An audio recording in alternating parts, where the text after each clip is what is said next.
السلام علیکم. کیسے ہیں آپ سب لوگ friends? Welcome to our channel. اور آج ہم آپ کے لیے لے کر آئے ہیں محبت لازم ہے جانا کی ایپیسوڈ نمبر 3، ایپیسوڈ نمبر 2. اور یہ ناول لکھا ہے ایمن رضا نے. اور جن لوگوں نے ابھی تک چینل سبسکرائب نہیں کیا پلیز لازمی سبسکرائب کر لیں. بیل آئیکن کو آپ لوگوں نے ضرور پریس کرنا ہے تاکہ ہمارے ناول کی نوٹیفیکیشنز آپ کو وقت پر ملتی رہیں. ویڈیو کو لائک کیا کریں اور ویڈیوز پر کمنٹ بھی کیا کریں تاکہ ہم اپنے ناولز کو مزید ہر ایپیسوڈ میں بہتر بنا سکیں. چلیں ناول شروع کرتے ہیں.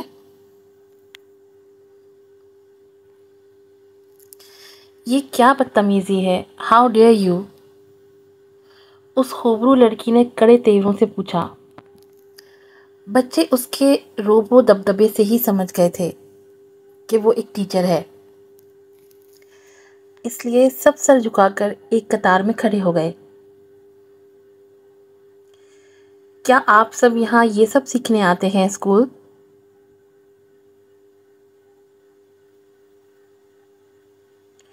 کیا اپنے جونیئرز کو ایسے تنگ کرتے ہیں؟ جواب دیں مجھے. سینئر ہونے کے ناطے آپ کا فرض ہے کہ آپ جونیئرز کی مدد کریں، نہ کہ ان کی بلنگ کریں. Shame on you. I am very ڈس اپوائنٹڈ.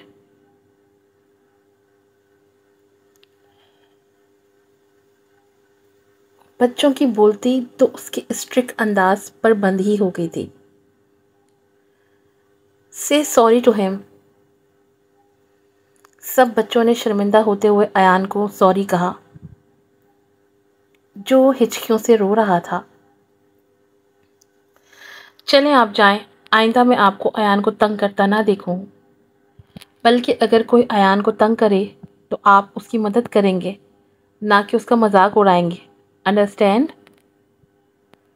آخر پہ اس ٹیچر نے مدبرانہ انداز میں بچوں کو سمجھایا. جسے وہ خاطر خواہ وہ سمجھ بھی گئے. ان کے چلے جانے کے بعد وہ لڑکی ایان کے سامنے گھٹنوں کے بل بیٹھی، جو کہ ابھی تک رو رہا تھا. یہ سویٹ سا لڑکا کیوں رو رہا ہے؟ اس لڑکی نے ایان سے دوستانہ انداز میں پوچھا. ریان نے اس لڑکی کے دوستانہ انداز پر اسے غور سے دیکھا، جو کہنے کو تو ان کی ٹیچر تھی مگر اس کا انداز دوستانہ تھا. میں نے تو سنا تھا کہ گندے بچے روتے ہیں. کیوں ریان؟ ریان نے اس کی بات سمجھ کر جلدی ہاں میں سر ہلایا.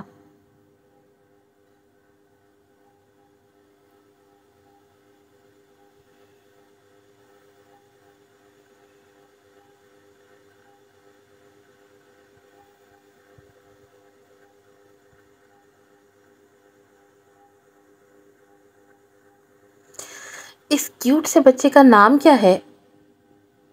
ایان. اس نے ہچکیوں میں روتے ہوئے اپنا نام بتایا.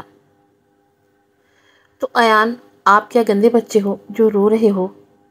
اس لڑکی نے مصنوعی حیرانگی لیے پوچھا. ایان نے جھٹ نام میں سر ہلایا اور روتے ہوئے بولا. میں رو تو نہیں رہا ہوں، میں تو مذاق. ہچکی. میں رو رہا ہوں. مجھے رونا آ گیا. ہچکیوں کے درمیان بولتے ہوئے وہ بہت کیوٹ لگ رہا تھا. اس لڑکی نے اس کے اتنے کیوٹ انداز پر اس کے دونوں گال چٹا چٹ چوم لیے.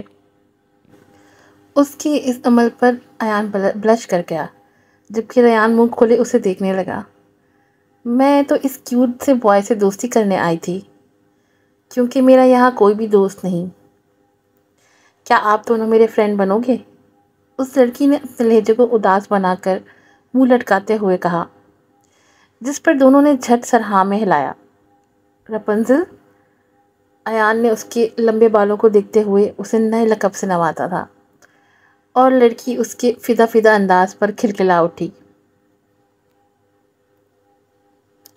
ایان تو بہت بریو ہے نا، تو آئندہ آپ نے کبھی بھی نہیں رونا ہے. اس لڑکی نے اسے ساتھ لگاتے ہوئے سمجھایا. اگر مجھے پھر سے کسی نے تنگ کیا تو؟ اس نے معصومانہ انداز میں پوچھا. اس کے لہجے میں خوف ہلکورے لے رہا تھا، جسے دیکھ کر اس لڑکی کو بہت دکھ پہنچا۔ تو پھر ہم مل کر انہیں ڈشم ڈشم کر دیں گے۔ اس کے انداز پر تینوں کھلکھلا کر ہنسے اور یہاں سے تینوں کی دوستی کا آغاز ہوا تھا، اور وہ تینوں ہی نہیں جانتے تھے کہ یہ دوستی انہیں کہاں لے جانے والی تھی۔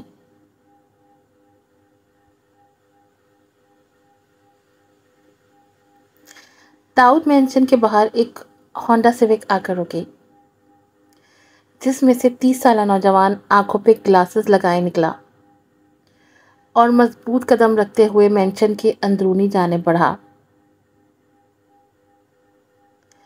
اس کی چال میں ایک مضبوطی تھی، وہ ایک ساحر کی سی شخصیت رکھتا تھا، ایک روبو دبدبا تھا اس کی چال میں۔ اس کے ایک ہاتھ میں یقیناً لیپ ٹاپ بیگ تھا۔ جو ہی اس نے مینشن کے اندر قدم رکھا، اس کی نگاہ سامنے بلیک جارجٹ کی ساڑی میں تیار کھڑی اپنی بیوی پر گئی۔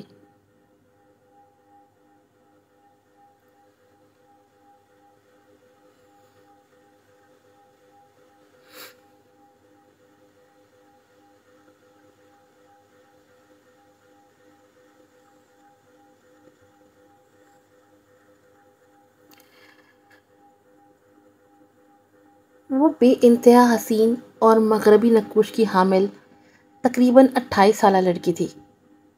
اس نے اس عمر میں بھی اپنے آپ کو کافی مینٹین کیا ہوا تھا۔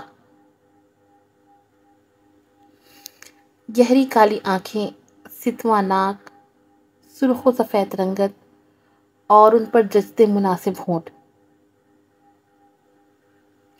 اس کا سراپا اسی کی طرح حسین تھا۔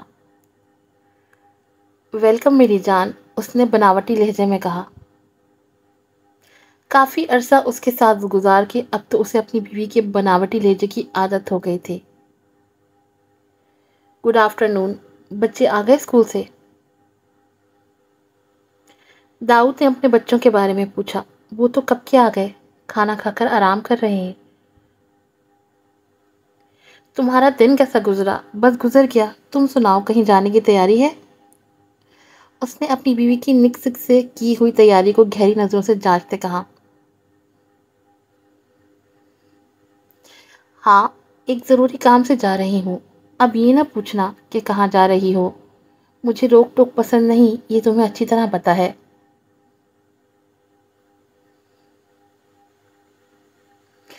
داؤد اس سے یہ نہ پوچھ سکا کہ اتنا تیار ہو کر وہ کون سے کام پر جا رہی ہے۔ داؤد نے ایک ناپسندیدہ نگاہ اس سے اوپر سے نیچے تک ڈالی۔ ہیو اے گڈ ڈے کہہ کر وہ ٹک ٹک کرتے ہوئے یہ جا وہ جا۔ داؤد نے ہنکارا بھرا اور اپنے کمرے کی جانب چل دیا۔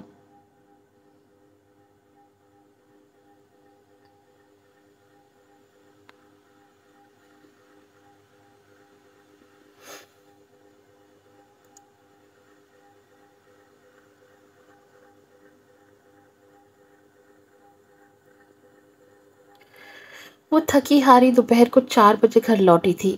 بس بدل کے آنے تک اس کی ہمت جواب دے گئی تھی۔ جب اس کے تھکے ہارے قدموں کو بھابھی کی تیز آواز نے بریک لگائی۔ لو آ گئی مہارانی سیر سپاٹے کر کے۔ وہ اس کی اسکول جاب کو سیر سپاٹے کہا کرتی تھی، جبکہ وہ یہ بھول گئی تھی کہ وہ اپنا پیٹ بھرنے کے لیے ہی یہ جاب کرتی ہے، اور اس کی نوبت بھی انہی کی وجہ سے آئی ہے۔ اس کے ماں باپ کے گزر جانے کے بعد اس کی چاروں بھابھیوں نے جو اس پر ظلم ڈھائے تھے، وہ تو خدا ہی جانتا تھا، یا وہ ان کی بات پر کان دھرے بغیر وہ اپنے کمرے میں چلی گئی، چادر اتار کر ایک جگہ رکھی اور کچن میں اپنا کھانا بنانے چلی گئی۔ جب اس نے فریج کھولنی چاہی تو فریج کو تالا لگا دیکھ وہ جتنا حیران ہوتی اتنا کم تھا۔ شدت غم سے اس کی آنکھوں میں آنسو آ گئے۔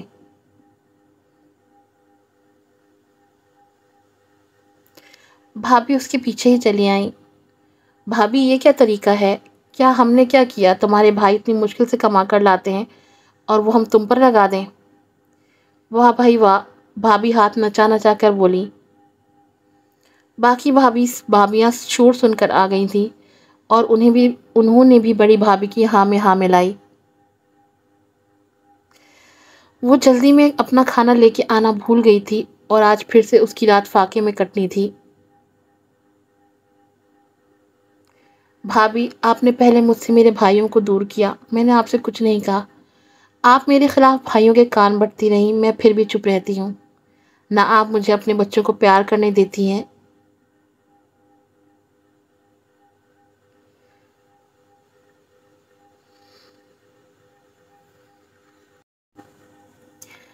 آپ کی وجہ سے مجھے نوکری کرنی پڑی تاکہ میں 2 وقت کا کھانا کھا سکوں اور اپنے بھائیوں پر بوجھ نہ بنوں۔ اور کتنا گریں گی آپ لوگ؟ آپ شاید یہ بھول رہی ہیں کہ اللہ ظالم کی رسی دراز کرتا ہے۔ ڈرے اس وقت سے جب اللہ آپ کی رسی کھینچے گا اور آپ کے ہاتھ پچھتاوے کے علاوہ کچھ نہیں آئے گا۔ او بی بی، یہ لیکچر جا کر کسی اسکول کے بچوں کو دینا۔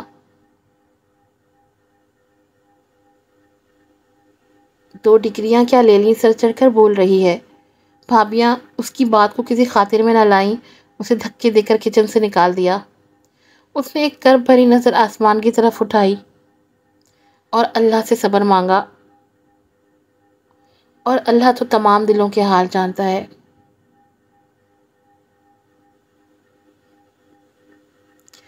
آج کئی دنوں کے بعد وجی اس سے ناراض ہوا تھا اور اس کی تو جان پر بنائی تھی، اس لیے وہ صبح سے ہی وجی کے پیچھے لگی اس کو منانے کی تگ و دو کر رہی تھی۔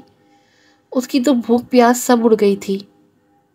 وجی بھی تو اس بار سخت خفا ہوا تھا اور وجہ تھی وش کے بال کٹانا، جو وجی کو لمبے ہی پسند تھے۔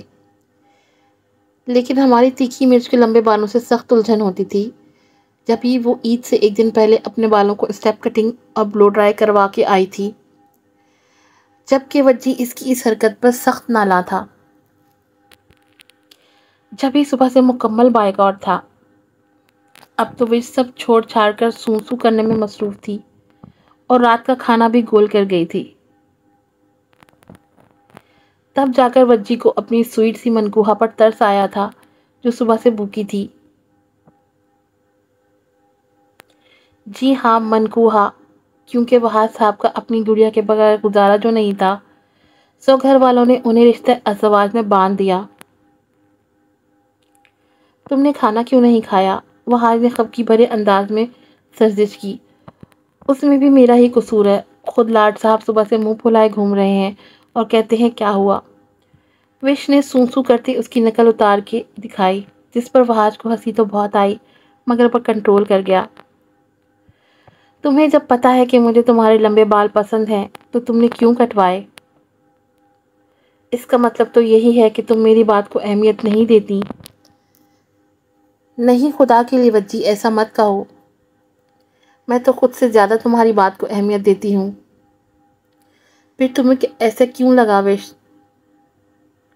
وش تو تڑپ ہی اٹھی تھی اس کے اداس لہجے پر۔ تمہیں پتا ہے وجی، میں نے اپنے نام کے ساتھ تمہارا نام کب سنا؟ نہیں پتا نا؟ یہ تو مجھے خود بھی معلوم نہیں ہوا کہ کب میں بابا کی گڑیا سے وہاج کی گڑیا بن گئی اور اس کی ہی پسند میرے لیے معنی رکھنے لگی۔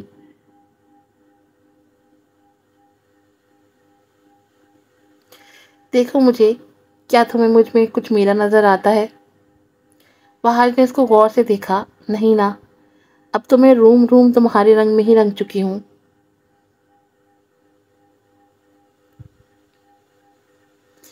صحیح تو کہہ رہی تھی وہ، اس نے وہاج کے مطابق اپنے آپ کو ڈھال لیا تھا۔ وہاج نے اسے جان نثار کر دینے والے نظر سے دیکھا۔ وش اس کے ایسے دیکھنے پر گڑبڑائی۔ ایسے کیا دیکھ رہے ہو؟ اس نے نظریں ادھر ادھر گھماتے پوچھا۔ یہی کہ اب چاچا جان سے رخصتی کی بات کر لینی چاہیے۔ وش کے چہرے پر ایک دم کوسے قزح کے رنگ پھیل گئے، جن کو دیکھتے وہاج نے اس کے یہ رنگ ہمیشہ رہنے کی دعا کی تھی۔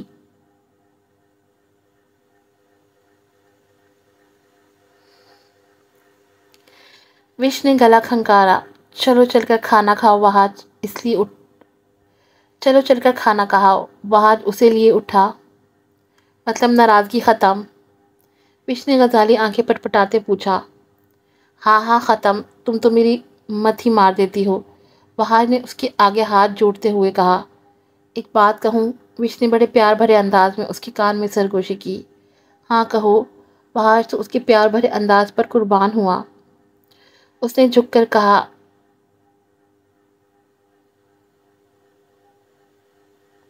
اللہ نہ ہت ماردہ ہے نہ لت ماردہ ہے، جدو ماردہ ہے بندے دی متی ماردہ ہے۔ جیسے آپ کی جلدی سے اس کے گال پر کس کر کے کہتے ہوئے بھاگی، جبکہ اس پیار بھری جسارت پر وہ اسے پکڑ بھی نہ سکا اور ہاتھ ملتے رہ گیا۔ بڑی مشکل سے پنجابی پڑھی ہے، مجھے بالکل بھی نہیں آتی، ہجے کر کر کے پڑھی ہے۔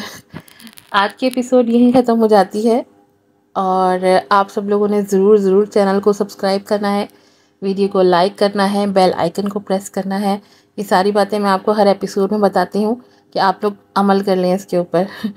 تو پھر میں آپ سے ملوں گی نئی ایپیسوڈ میں انشاءاللہ جلد ہی، اور آپ نے کمنٹس کر کے ضرور بتانا ہے کہ آپ کو ایپیسوڈ آج کی کیسی لگی، اگر آپ چاہتے ہیں کہ نیکسٹ ایپیسوڈ جلدی سے آ جائے۔ انشاءاللہ پھر ملیں گے۔ السلام علیکم۔